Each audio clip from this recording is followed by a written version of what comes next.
আজি অনুষ্ঠিত হল নগাঁও জুৰিয়া সতীৰপাৰ জাতীয় বিদ্যালয়ৰ 16 সংখ্যক প্ৰতিষ্ঠা দিৱস ও শৈক্ষিক অভিৱৰ্তন সমাৰোহ।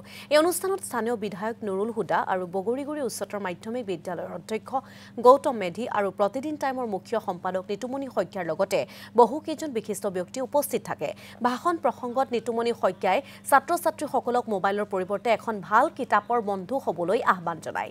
অসম জাতীয় বিদ্যালয়ে শদিয়াৰ পৰা ধুবুৰীলৈ এক বৌদ্ধিক আন্দোলন গঢ়ি তোলা বুলিও মন্তব্য কৰে।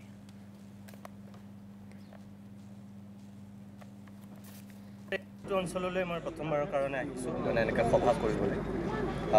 সতীৰপাৰ জাতীয় বিদ্যালয়ে যি 16 সংখ্যক প্ৰতিষ্ঠা দিৱস উদযাপন কৰিছে মই দেখি অভিভূত যে ইমান ডাঙৰকৈ তেওঁলোকে বিদ্যালয়খনৰ প্ৰতিষ্ঠা দিৱস উদযাপন কৰিছে।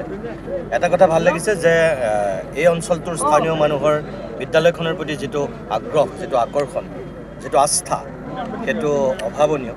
আৰু মই ভাবোঁ যে অসম জাতীয় বিদ্যালয়ৰ আৰ্হিত যিমানবিলাক জাতীয় বিদ্যালয় নিৰ্মাণ হৈছে ৰাজ্যখনত, কেৱল মাত্ৰ এখন শিক্ষানুষ্ঠান নহয়, কেইজনমান ছাত্ৰ ছাত্ৰীক পাঠদান কৰা এখন বিদ্যালয় নহয়, কেইগৰাকীমান শিক্ষকে কাম কৰা এখন শিক্ষা প্ৰতিষ্ঠান নহয়।